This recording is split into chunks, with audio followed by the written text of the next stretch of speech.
नाव यश गणेश माळी, इयत्ता 6वी.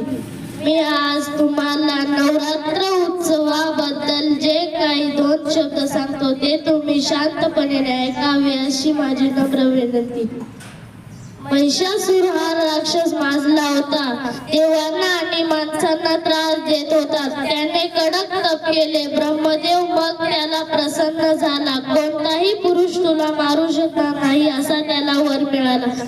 त्याने इंद्रासह सर्व देवांना कैदेत टाकले. तो स्वर्गाच्या राज्यावर बसला. सर्वांनी पार्वतीची प्रार्थना केली. तिला देवांनी शस्त्रे दिली. तिने 8 हात असलेल्या देवीचे रूप धारण केले. महिषासुराशी 9 दिवस युद्ध झाले. शेवटी पार्वतीने त्याचा वध केला. नवरात्र उत्सवाची सुरुवात अश्विनातील पहिल्या दिवशी होते. देवघरात तांब्याच्या किंवा मातीच्या कलशावर पूर्ण पात्र ठेवायचा. त्यावर देवीची स्थापना करायची. घटाशेजारी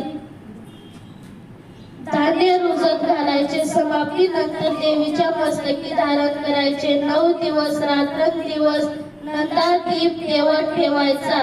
देवीची यथासांग पूजा करून रोज फुलांची माळ अर्पण करायची.